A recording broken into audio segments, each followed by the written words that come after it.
Hello students. In the previous few lectures, we had started with learning about the vector product.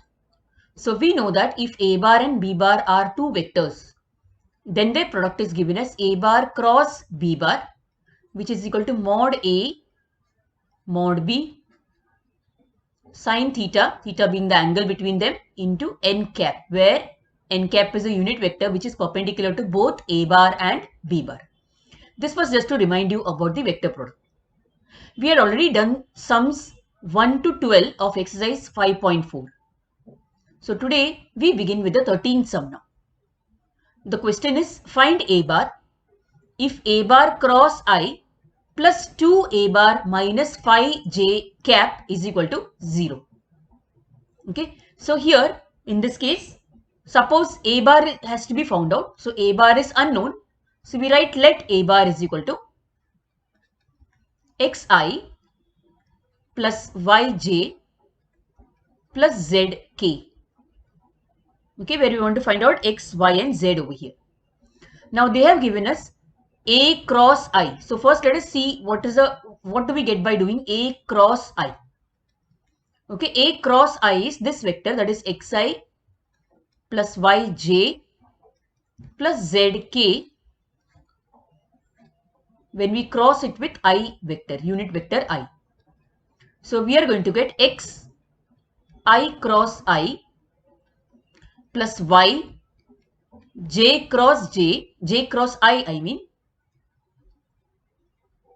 Let me just rub it out. Yeah, j cross I plus z k cross I.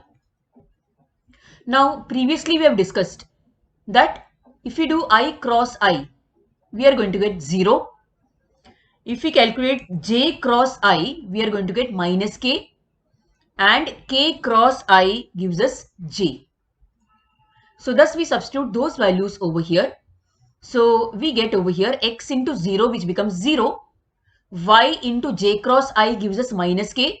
So minus yk, and z into k cross I gives us j. So we get z j minus yk. Okay, let me write it in a better manner. Zj minus yk is what we are getting over here as A cross I. Also, they have given that A cross I plus 2A minus phi j is equal to 0. This is given to us in the question itself. And therefore, A cross I is actually Zj minus yk plus 2 into the value of A bar we have taken as xi plus yj plus zk minus phi j is equal to 0 is what is given to us.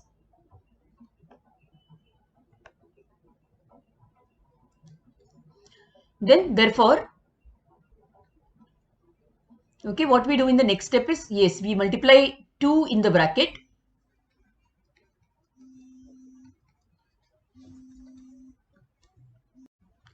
Now we go further and we get zj minus yk plus, opening the brackets, 2xi plus 2yj plus 2zk minus phi j is equal to 0.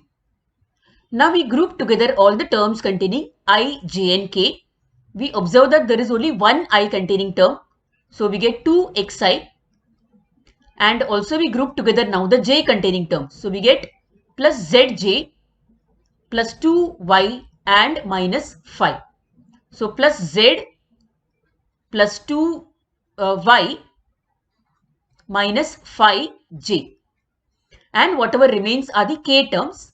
So in the bracket we write 2z minus y k is equal to 0.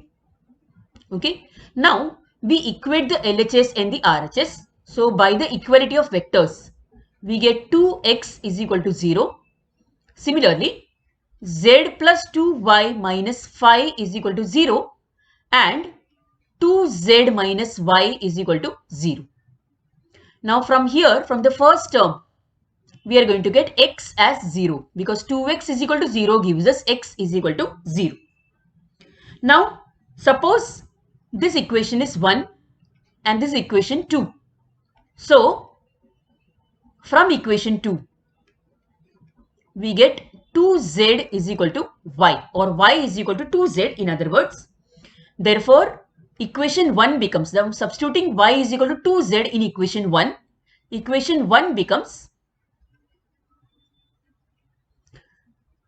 z plus 2 into, instead of y we write 2z, minus 5 is equal to 0. So solving that we get 5z is equal to 5 or z is equal to 1. If z is 1, y becomes what? Y becomes 2z, that is 2 into 1, which is 2. So thus we get the value for x, y and z. Okay. Now therefore, our term we wanted to find out a bar. A bar is equal to xi plus yj plus zk. Now x is 0 but y is 2, so we get 2j plus 1k. Z is 1, so k. Thus we get the answer for a bar over here. Okay, go through the video properly and understand the sum also. Now in the 14th question. In the 14th question, if a dot b mod a dot b is equal to mod a cross b. Also they are given that a dot b is negative, that is less than 0. Then find the angle between a bar and b bar. Now in this case, suppose theta is the angle. So let theta be the angle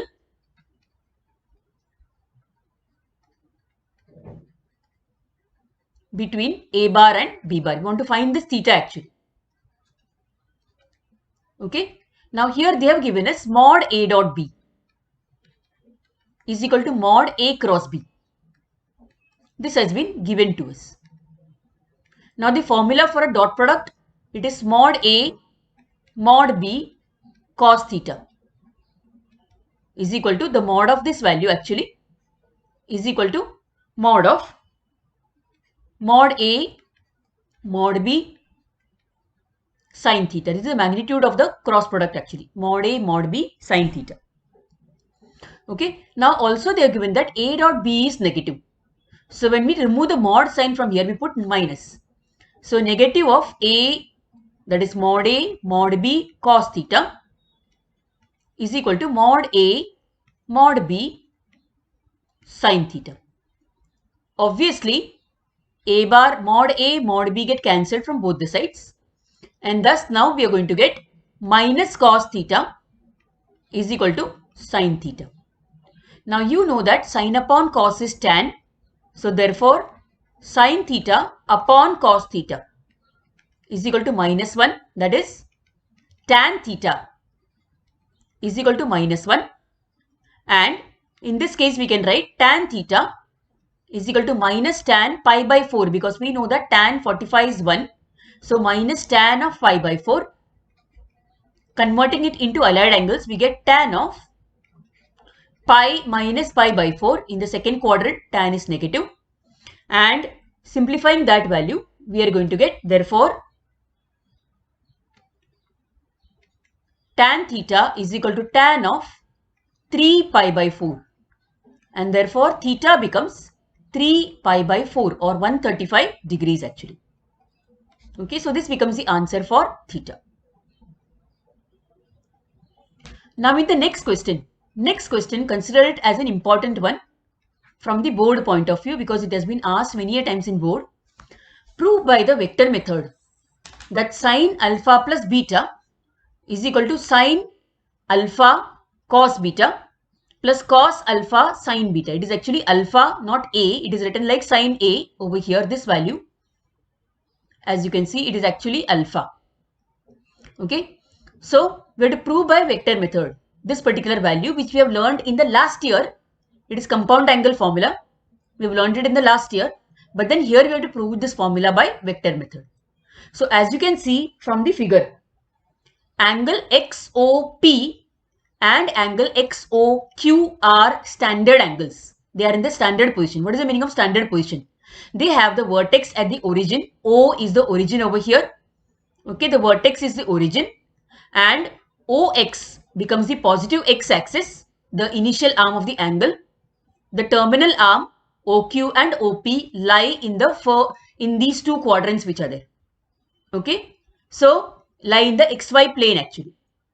So in this way, XOP and XOQ are in the standard position. So we'll write this fact over here. Let angle XOP and angle XOQ lie in the standard position.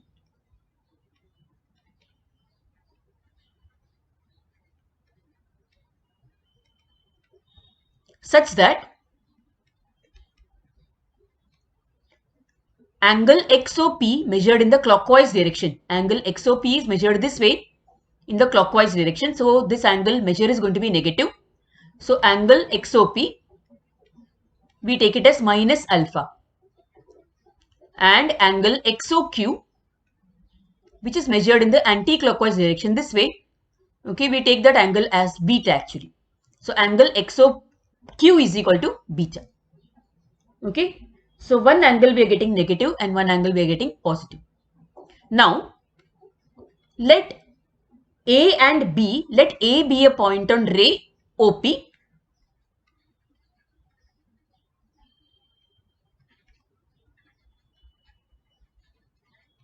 Such that OA, length OA is equal to 1. Okay, length OA is equal to 1. Similarly, let B be a point on ray OQ such that OB is equal to also 1. Okay, so OA is 1, length of OA and length of OB is also 1. Study the figure properly for a minute or so and then we'll go on to the next step. Now, what are the coordinates of point A? Therefore, the coordinates of point A is given this way. See, for A, A lies on ray OP, angle XOP is minus alpha. So the coordinates of A, you know that X means cos and Y means sine.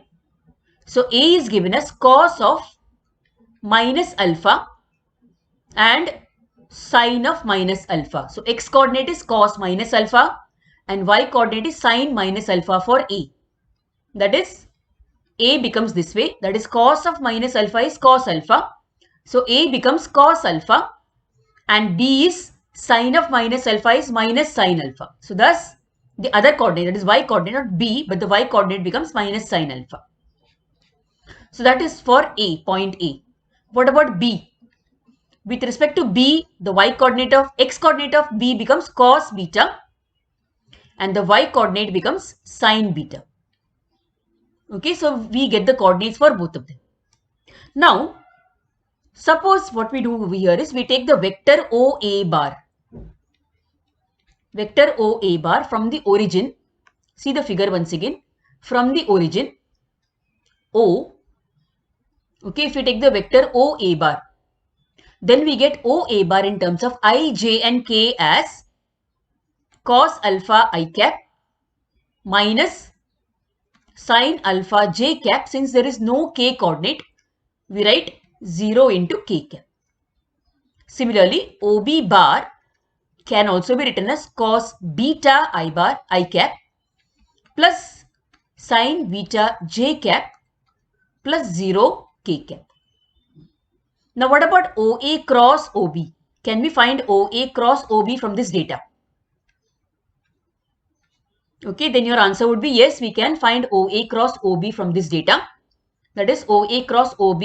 Yes, we write a determinant like this. We put over here I, J and K.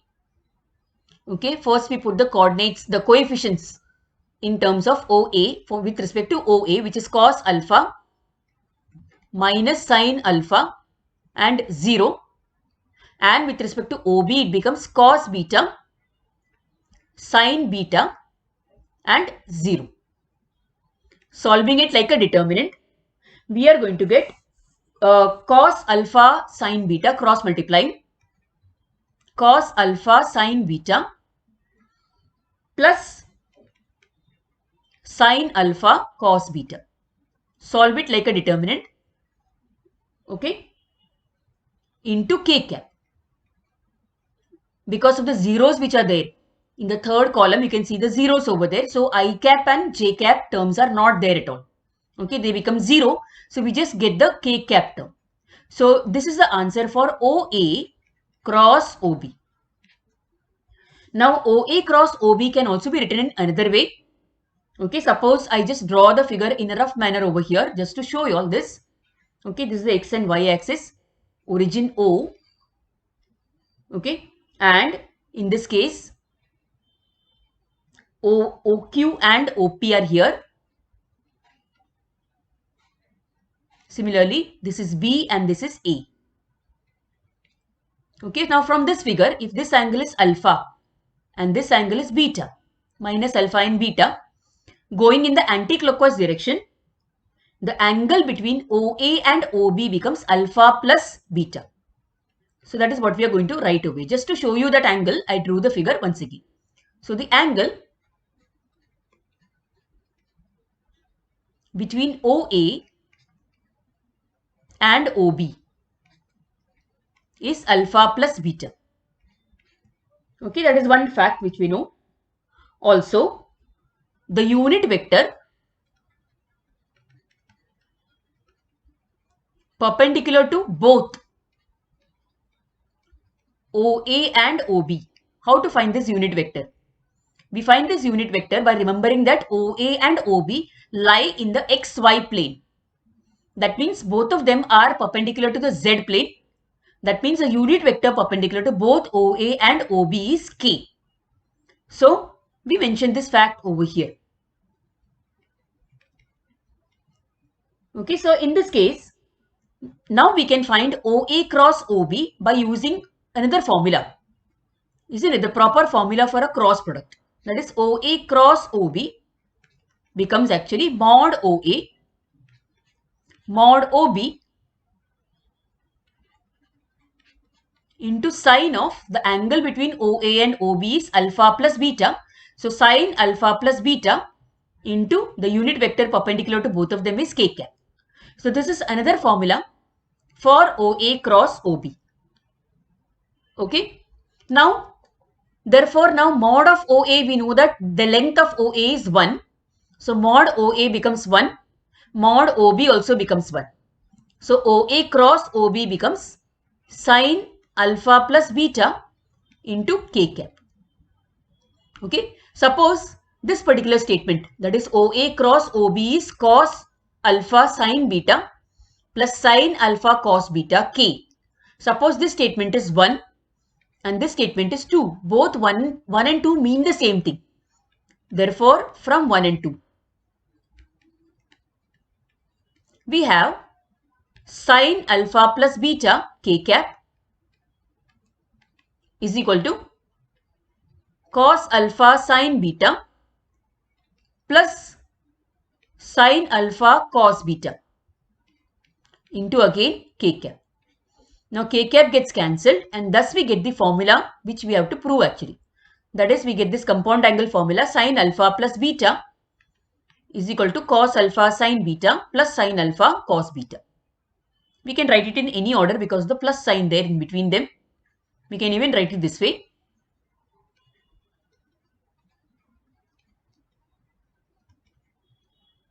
Okay, this is what we got last year as well. But this year we proved it by the vector method, that is it. Okay. In the 16th question, the question is find the direction ratios of a vector which is perpendicular to the two lines, whose direction ratios are in the first case -2, 1 and -1 and -3, -4 and 1. Now I do hope you remember what are direction cosines and direction ratios. Yes, direction cosines are the cos of the angles made by a line with the positive x, y and z axis. Similarly, direction ratios are any three numbers which are proportional to the direction cosines, that is it. Okay. So, in the first case, let L1 be the line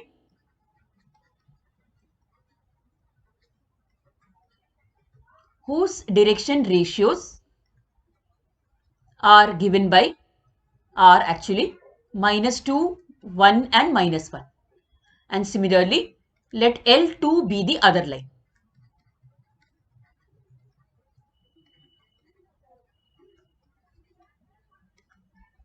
So let L2 be the other line whose direction ratios are -3, -4 and 1. Now suppose we take vectors A bar and B bar along L1 and L2. So let A bar and B bar be the vectors along L1 and L2 respectively. Okay, therefore we can write A bar in terms of the direction ratios as this way, that is -2i plus j minus k. I want you to remember this, keep it in your mind that you can write vectors this way also by taking the direction ratios of the line that is involved. Similarly, B bar becomes -3i minus 4j plus k. Now you want to find any vector which is perpendicular to A bar and B bar. So a vector which is perpendicular to A bar and B bar, both A bar and B bar is given by the cross product between A bar and B bar. That is, it is given by A bar cross B bar. That is a basic definition of the cross product. So in this case, since we know what is A bar and B bar, we can say that A bar cross B bar. We can find A bar cross B bar by writing the two vectors as a determinant and solving them, isn't it? So it becomes this way.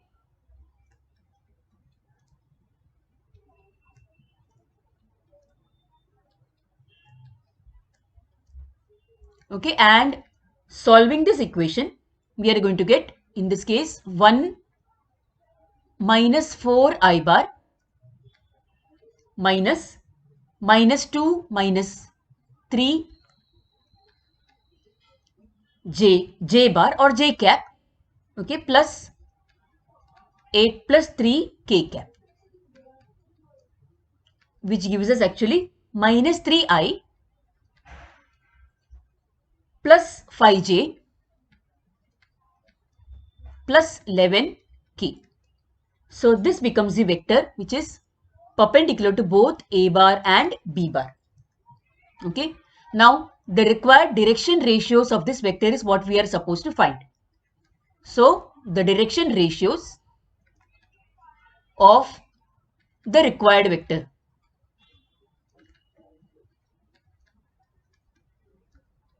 are now the coefficients of this particular vector that is there. Okay, coefficients of I, j and k in this particular term. So the direction ratios are -3, 5 and 11. So that becomes the answer over here. Now the second sum is similar to the first one. You have a second case also. The second case you can do it as an assignment in your notebook.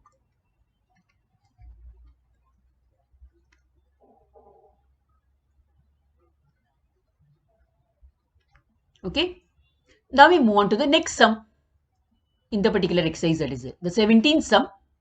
Prove that two vectors whose direction cosines are given by relations AL plus BM plus CN is equal to 0 and FMN plus GNL plus HLM is equal to 0. Okay, direction cosines of the two vectors are given by these two relations which are given here. Okay, the first relation is this one and the second one is here. Okay, we have to prove that both the vectors are perpendicular to each other if this condition is fulfilled. That is, if f upon a plus g upon b plus h upon c is equal to 0. That means we have to prove that this whole term becomes 0 over here. Now, in the beginning, now they have already given us that AL plus BM plus CN is equal to 0. Now, from this we can get that we can write, say, n is equal to minus of AL plus BM upon C. This becomes our n. Now, the second condition given to us is FMN plus GNL plus HLM is equal to 0. This is again given to us. Okay, both the statements are given to us actually. So here suppose we take N common, then we'll get Fm plus GL into N plus HLM is equal to 0. Now over here, suppose we substitute the value of N as this value, that is minus AL plus BM upon C. So therefore we can write Fm plus GL into minus AL minus of AL plus BM upon C plus HLM is equal to 0. Then in this case, suppose we open the brackets and we multiply and also equalize the denominator, we cross multiply over here this equation with C. Then we are going to get this case, this term, that is A FLM. Okay, Fm plus AL gives us A FLM. Okay, let us put a minus sign outside. That minus sign is common. This particular sign is common over here. And therefore, we get A FLM plus B FM square. Okay, plus A GL square. You can see, observe how I am multiplying it. Plus B GLM. Plus now upon cross multiplying, we are going to get CHLM. The last term will become CHLM and C is taken to the RHS where it becomes 0. Okay, this particular term. Now, in this term, let us take M common. Let us take the M terms common and therefore, or M terms or rather LM terms, because we see that some of the terms contain L and M both. Okay, there are 3 terms containing L and M both. In the next step, what we do is we take the terms containing LM and group them together. So there are 3 terms containing LM. Also, what we do is we make the negative, we change the term, we change the sign throughout actually. So whatever is negative becomes positive and whatever is positive becomes negative in this case. So therefore, we are going to get AF plus BG minus CH into LM. So LM is common over there, plus BFM square plus AGL square is equal to 0. Okay. Now, suppose we rearrange the terms and write AGL square initially. So we get AGL square plus the middle term becomes AF plus BG minus CH into LM plus BFM square is equal to 0. Now, both L and M cannot be 0 at the same time.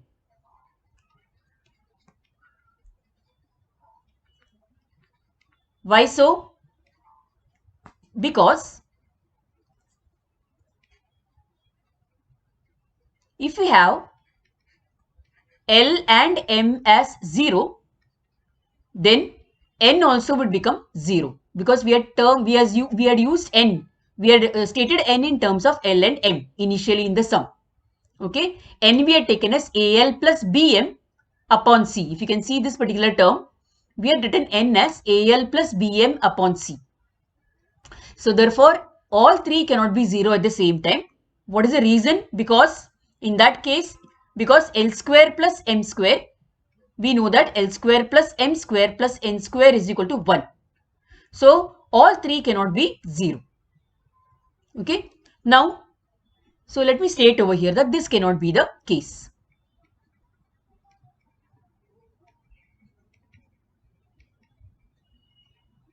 Okay, the reason being this actually, that L square plus M square plus N square being 1. In that case, let us take any one of them as not equal to 0. So let's say M not equal to 0. Okay, if M is not equal to 0, then in that case, we divide this given equation. Suppose this equation say 1. Okay, dividing equation 1 by m square. Okay, dividing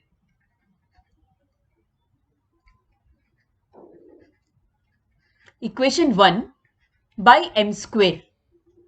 Okay, we are going to get in this case equation 1, we will be getting Ag upon Ag into L upon m the whole square. Okay, observe equation 1 which is over here. Observe this particular equation and see what I am writing over here. Okay, so in this case Ag into L upon m the whole square plus AF plus BG minus CH into L upon m, because when we divide by m square, m and m gets cancelled, plus we have BF, m square upon m square gives us 1. Okay, so thus we get a quadratic equation in L upon m. So we are getting a quadratic equation.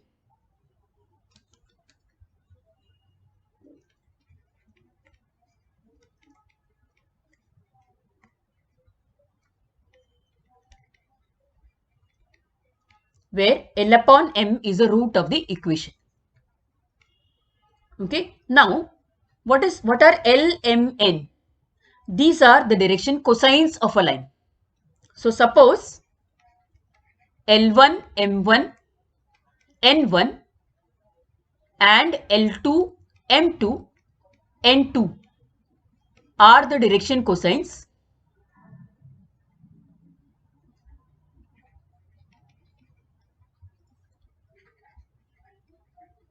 of the given lines, of the given two lines. Then we can say that then L1 upon M1 and L2 upon M2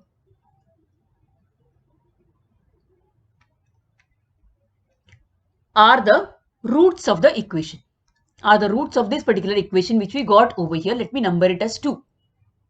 Okay, this particular equation which is numbered as 2, L1 upon M1 and L2 upon M2 are the roots of the equation.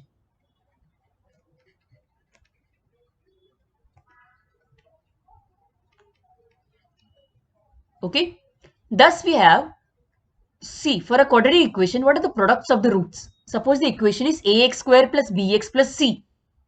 Okay, then the product of the roots are a into b, isn't it? A into b are the products of the roots, which is given as. Now, if we have a quadratic equation, such as say the general equation ax square plus bx plus c is equal to 0, and if alpha and beta are the roots of the equation, then we know that alpha into beta can be given as c upon a. The same thing we are going to use over here also. That is, for this equation which we got over here, that is equation 2. Okay, with respect to equation 2, we can say that the roots of the equation are L1 upon M1 and L2 upon M2. Therefore, the products of the root become BF upon AG. This is what we are going to state next now. Okay, so thus we have, therefore, the product of the equation, the products of the roots of the equation. Which equation? Equation 2 are given as L1 upon M1 into L2 upon M2, which is BF upon AG. Now observe how the next step is written. We rearrange these terms. That is, we write L1 L2 upon M1 M2 is equal to B upon F upon A. We have to write it as F upon A in order to get what we want. Okay, F upon A upon G upon B. Okay, now cross multiply. So when we cross multiply, we get L1 L2 upon F upon A is equal to M1 M2 upon G upon B. This is what we get over here. Then in the next step, similarly, we can also get in terms of N actually. That I leave it to you to understand it properly. Go through the sum and try to prove it this way. Okay, so I am going to state over here similarly. So similarly, we can say that L1 up L2 upon F upon A is equal to N1 N2 upon H upon C. Okay, and therefore we can say that L1 L2 upon F upon A is equal to M1 M2 upon G upon B, which is the same as N1 N2 upon H upon C.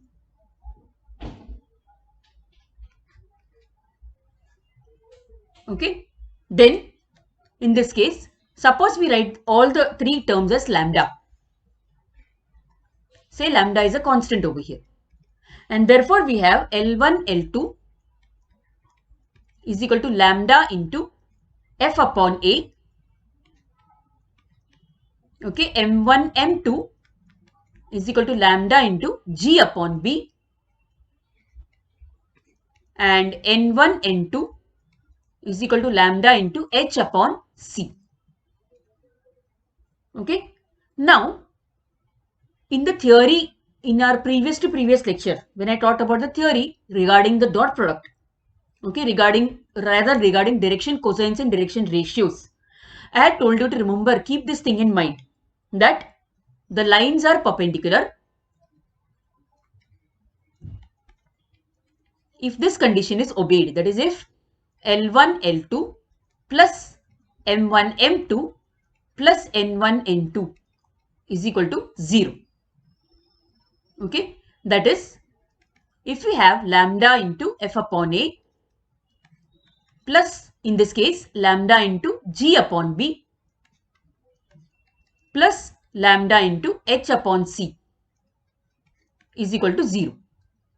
Now, taking lambda on the RHS, we are going to get, that is, F upon A plus G upon B plus H upon C is equal to 0. So, thus the lines are perpendicular if this particular condition is obeyed. So, thus we try this sum. It's quite an overwhelming sum, quite a lengthy sum, okay, which has less chance of coming in the exam.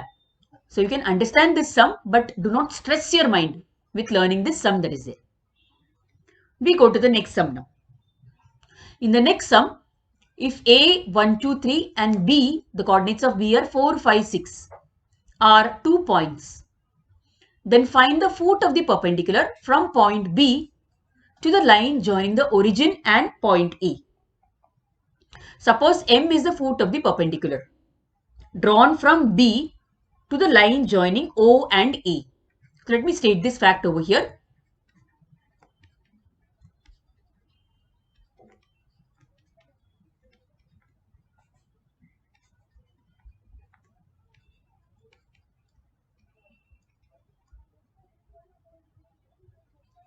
Okay, let me write it this way. Okay, now let M, the coordinates of M be, say, X, Y and Z. This is what we have to find out actually. Okay, we have to find the coordinates of M actually. Okay, now if a line is given by OM, okay, now OM and then its direction ratios are the coordinates of M minus the coordinates of O. Okay, so the direction ratios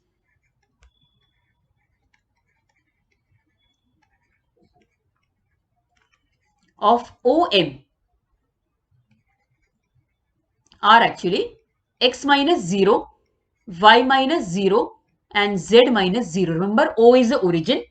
It has the coordinates 0, 0, 0. And therefore, the direction ratios of OM are given as X minus 0, Y minus 0 and Z minus 0, which is X, Y and Z. Similarly, what about OA? Okay, the direction ratios of OA, let me write it in short as DR. So, the DRs of OA are A minus O, that is 1 minus 0, 2 minus 0 and 3 minus 0, which is actually 1, 2 and 3.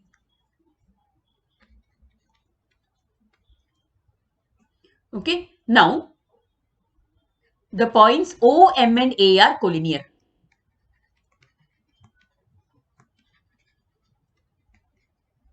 It is given over here as you can see in the diagram.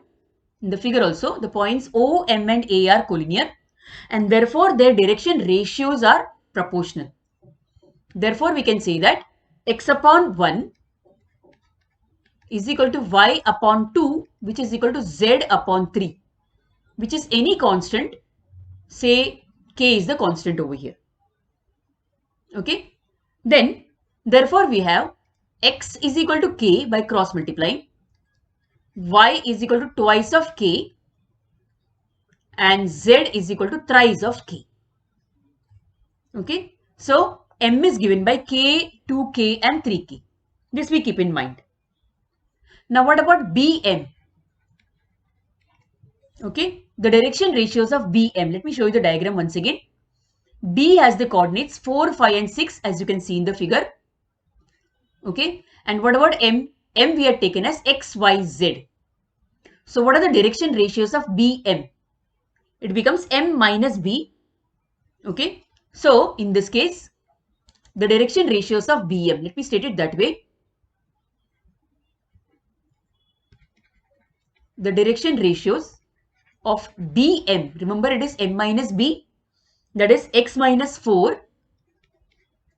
Similarly, Y minus 5 and Z minus 6.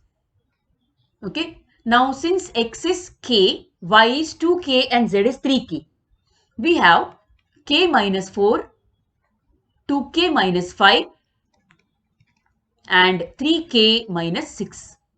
These are the direction ratios of BM. Now, we also know that BM is perpendicular to OA. Okay, therefore, the product of their direction ratios, we have this particular property. That is, for perpendicular lines, okay, if L1, a line L1 is perpendicular to L2, we had seen in theory, then their direction ratios can be written this way. If A1, B1, C1 are the direction ratios of L1 and A2, B2, C2 for L2, then we have A1, B1 plus A2, B2 plus A3, B3. Okay, A1, A2 and A3 I have taken and B1, B2 and B3 are the direction ratios. Okay, so we can write this is equal to 0. So this is a property which we are going to use over here in this case also. So since BM is perpendicular to OA, we can say that their direction ratios, that is OA has the direction ratios of 1, 2 and 3. So we can say that 1 into, for BM we can write K minus 4 plus for OA it is 2 into 2K minus 5 and for for BM it is 3 into for OA, that is for OA it becomes 3 and for BM it is 3K minus 6, which is 0.